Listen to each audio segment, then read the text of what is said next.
good idea to wake us up for this last session late in the day. I'm looking forward to hearing our expert talking about the conditions and prospects for the success of the Global Refugee Compact. I'm Dario Mazzola, the Executive Scientific Coordinator.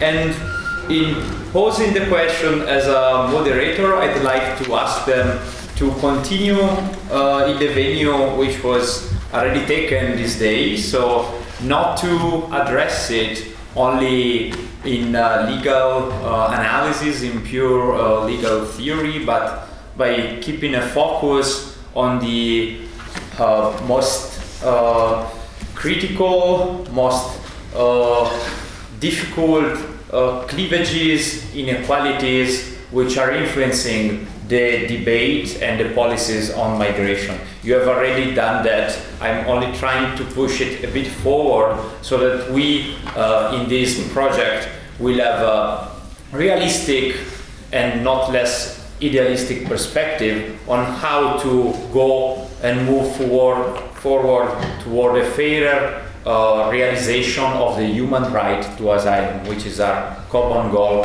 here and for the next 3 years. So the floor is yours. We'll start with Professor Kees Groenendijk. Yeah. Maybe I should confine myself to 2 remarks. And the first remark is a point I raised already in my introduction, that from my experience, effects of international documents at a local level or at a regional level, usually it takes years, especially before people even get to know the documents. And so you start your research 1 year after the compacts have been adopted. And then it's kind of I'm kind of hesitant. I mean, are you not looking for the needle in the haystack? While I was preparing my presentation, I did a search in the parliamentary documents in the Netherlands on the word compact, and there were a lot of entries in the months and the weeks before the Marrakesh meeting, and then there were 2 or 3 afterwards, which in one of in which the Ministry of Development Aid used the word refugee compact to justify something that she had already in mind long before.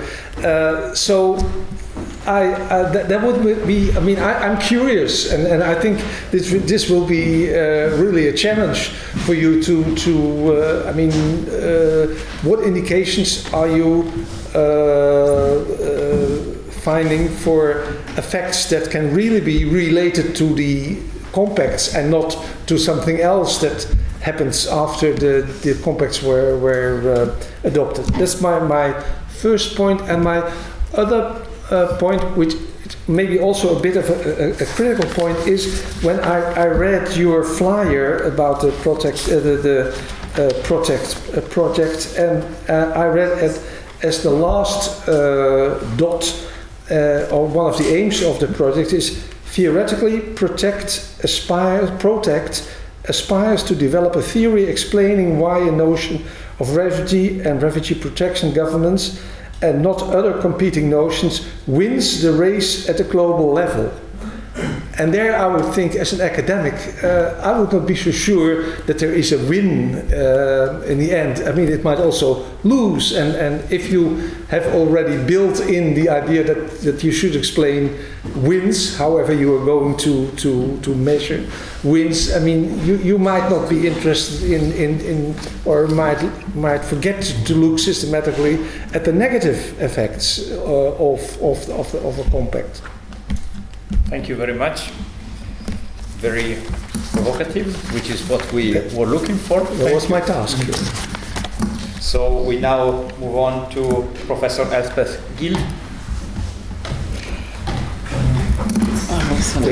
We can just So I think I would just immediately reply to Kees that the wonderful thing about the word win in the context of the Global Compacts is that they are so nuanced that somebody's going to win. The interior ministries are going to win, or the NGOs are going to win, or, I don't think we have to worry about who's going to be the winner. I agree entirely with you that the compacts will only take on a life of their own in my lifetime, which of course might end very soon, but one never knows, if they address a subject which is highly contentious. And both compacts do exactly that, because during the negotiations of both compacts, a number those who were in charge of the negotiations and the process of developing the compacts wanted to give to global North states something which they wanted as a quick win, which was return, expulsion, etc. So both compacts have the idea of return, they have provisions on return, they have provisions on detention for the purposes of return. At the time that we were looking at this, we laughed to ourselves and we said, return is never going to be a quick win. If there's one thing that's never quick and is, very, very difficult and messy, it's return. But both compacts are likely or maybe used in the debates about where and how and under what circumstances and with what guarantees and human rights protections returns should be taking place with reference to what's in the compacts. So I see at least one area where the compacts may suddenly gain a life of their own as the latest international agreement on what the standards of return and detention are. Thank you.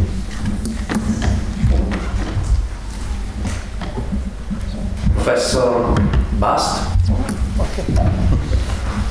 They skip you, sorry. You're not on the list.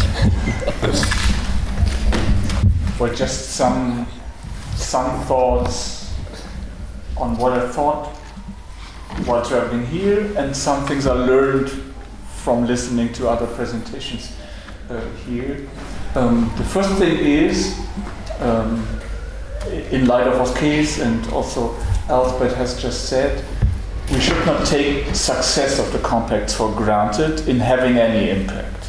So we should rather turn that into a research question as to what are the potential conditions for having an impact are, and should be open to what kind of impact there is, and should also look at political forces, actors, groups, the aim of which is to prevent using the compacts in further political discourses. For example, reasons for which the European Commission so far has failed to refer to the compacts in their political utterances that they may lead to a fresh round of legislative proposals. Maybe the compact is a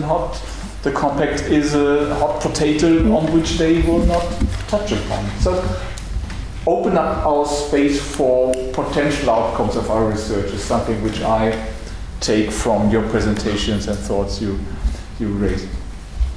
The second thing is following up on something with what Elspeth has demonstrated to us in her presentation on the differences between the two compacts.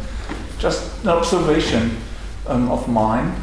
Isn't it surprising that the long-term sponsor of refugee rights, UNHCR, sponsors a document in which the language of rights is almost entirely absent, and which even references to the binding legal groundwork for refugee protection, which is human rights and Geneva Refugee Convention, is almost only referenced in passing in the beginning and then disappears in the entire document. So the UNHCR comes up with something which is completely, basically, what I would say, intergovernmentally focused. Whereas the long-term sponsor of state-centered approaches to migration governance, migration management, the IOM, has sponsored a process, the outcome of which is a document which is not purely human rights talk, but which at least is a mixture of technocratic migration management talk, to which they're very familiar, and human rights talk. So they advance a new approach since a decade or so. IOM advances an approach which is much more right approach to migration governance, which is much more rights-based than it once was. That is at least something surprising. That leads me to the conclusion that we should open up our understanding of what international protection, the right to international protection, what international protection should mean. We should not focus exclusively on the narrow definition of the Geneva Refugee Convention, but look for other less status-based ideas of international protection, but protection that is driven by other sources, in particular human rights at large. So a wide notion of international protection, which obviously includes the protection of refugee in the narrow legal sense of the word, but should be broader than refugee protection in the legal sense of the word. And secondly, we might be advised to open up our scope, not only focusing on the treatment of recognized refugees, the protection they deserve, but rather look at the full circle, starting from the arrival of irregular mixed migration flows, and who has which rights in that particular situation, but also procedural rights, access to a procedure in which the need for international protection is assessed, and ending with the unsuccessful claim for asylum. So concerning persons who do not qualify for refugees in the legally defined sense of the word, but still should be considered part of a human rights-based system of international protection, which by definition also produces persons who do not qualify for the legal categories which we define, but who also have rights that has to be observed in the process of deportation, but maybe also persons who are non-deportable on human rights basis.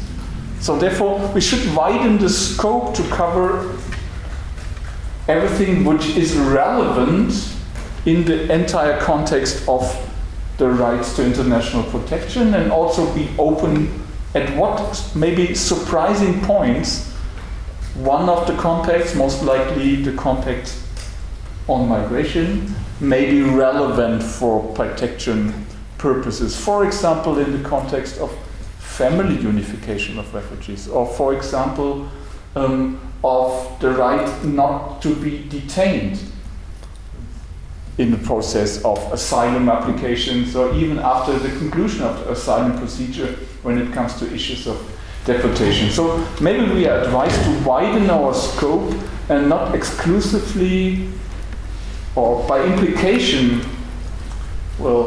adopt the narrow mandate of UNHCR as an analytical framework. That would be my suggestion. Thank you very much. So we go back to Professor Gasteiger. I go back. Okay. Sorry. Since I jumped you before.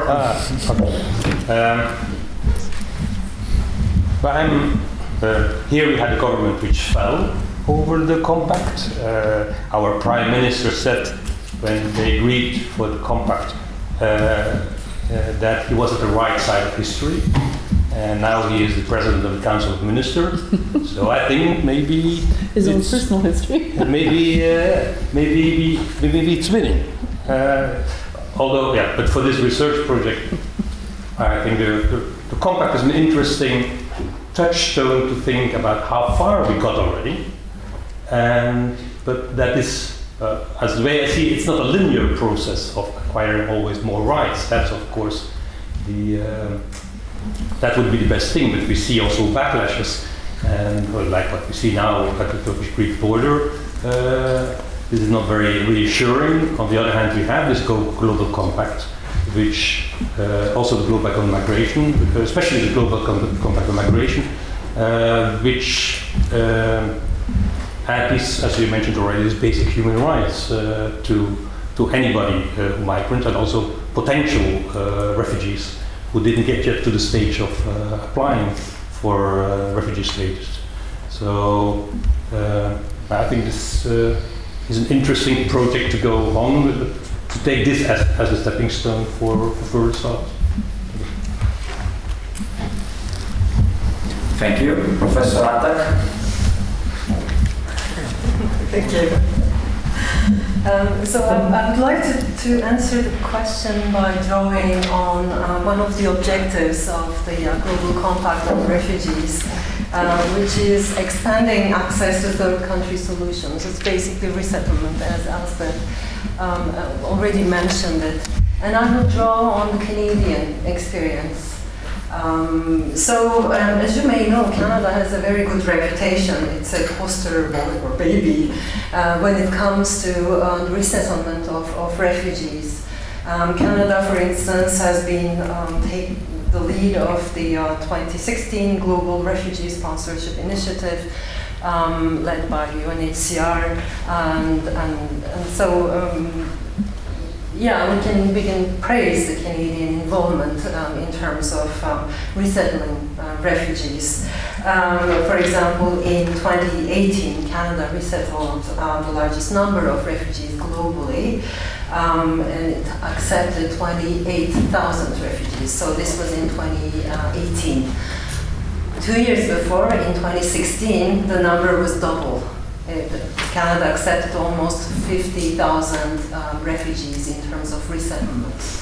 Why? Because it was the electoral promise of Justin Trudeau.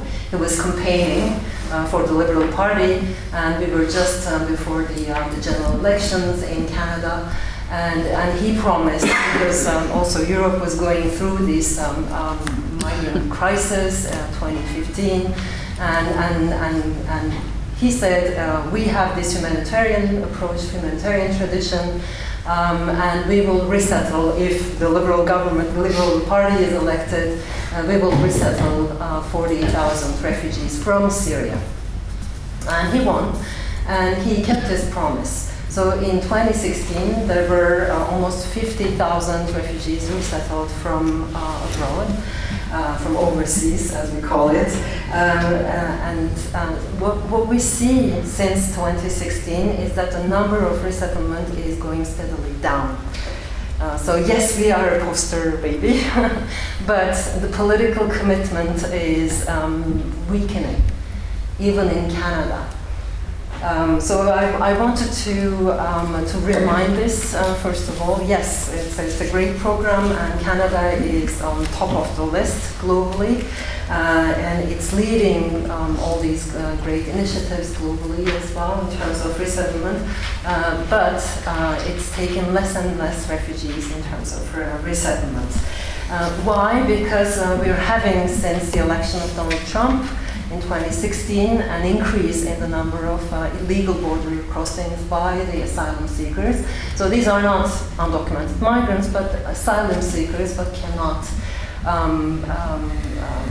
claim asylum at a land border. So they have to cross illegally, and once in Canada, they can make their asylum claim. So in order to deal with this situation, we've seen a number of restrictive policies implemented by the Liberal government of the same Justin Trudeau. equally, the number of resettled refugees are going down. So this is the first remark I wanted to make, is that the commitments should be hard commitments. These are obligations for states, human rights-based obligations, and this shouldn't change or fluctuate depending on the political mood or interests. And what is also interesting about Canada's resettlement policy is this private sponsorship program.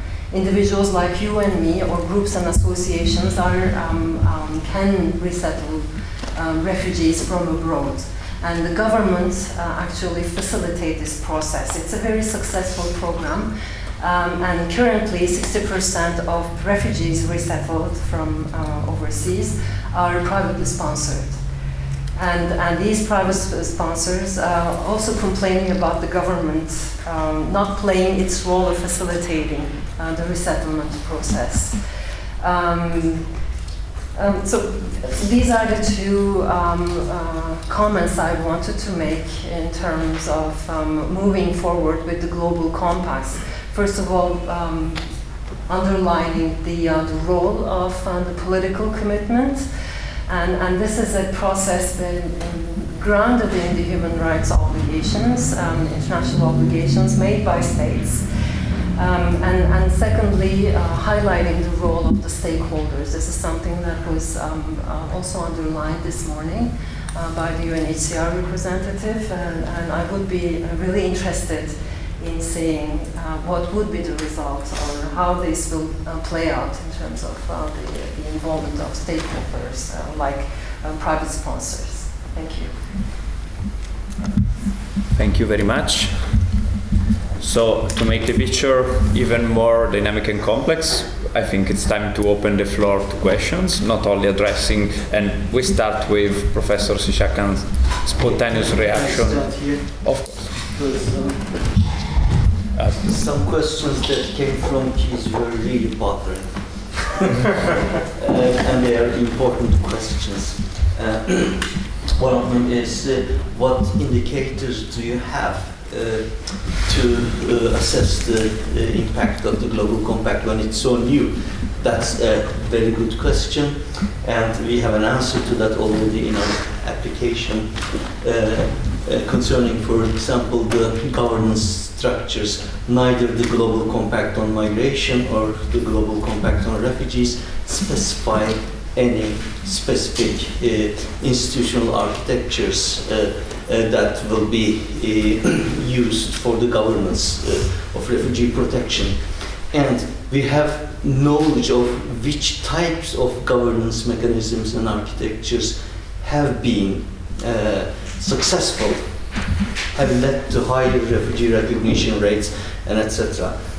What we are going to look at is that as a result of these advices of the Global Refugee Compact, for example, on multi-stakeholder and partnership perspectives, we are going to look at how these are being pursued by the countries, and looking at the indications of the way that they institutionalize asylum procedures, for example.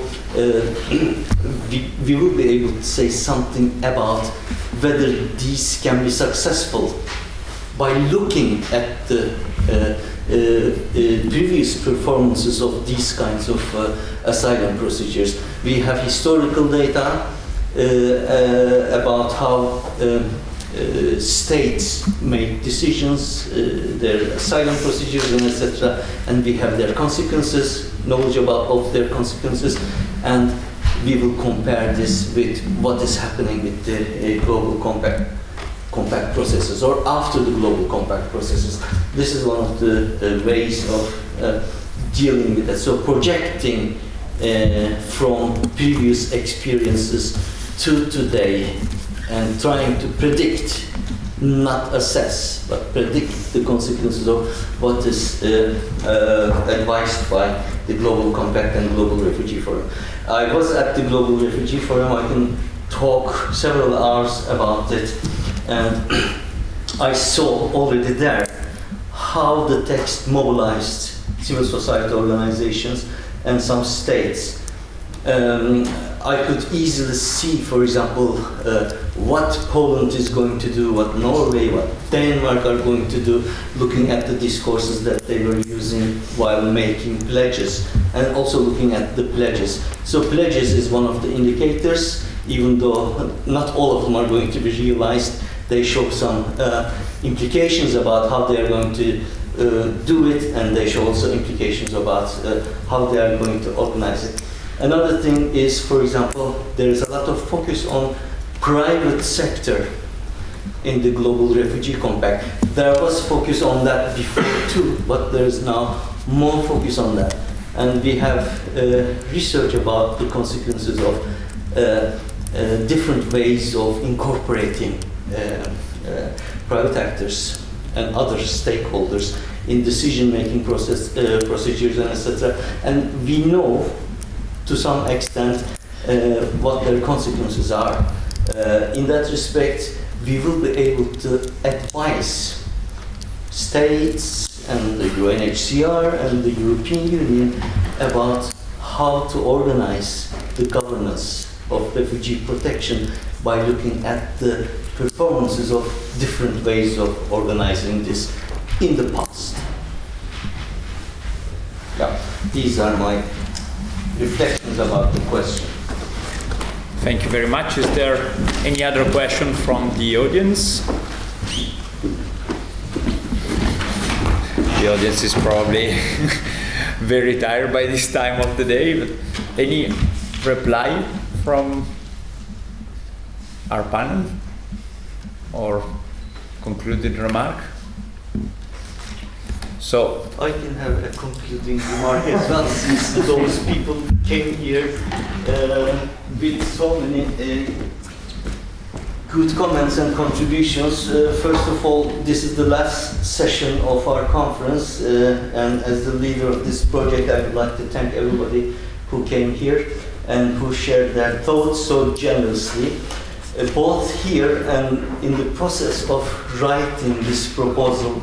It was very useful to communicate with Elspeth, Frank, and Jürgen, who took up the question of, for example, including the Global Migration Compact. That's why it's there, shows that it came into the project, and we were greatly awarded by the European Commission's evaluators, for example, for having this in the project. It was explicitly mentioned that it was a great plus that we have it, and it's up to, it's because of their understanding of it. I didn't know so much about it at that time. And I learned a lot, and I hope to use what I learned today in tomorrow's discussions and our detailed assessments about how the project will be conducted. And I look forward to tomorrow's meeting. And thanks also to the external audience here who are patient enough to listen to our relatively well communicated presentation of the project. Thanks for being here.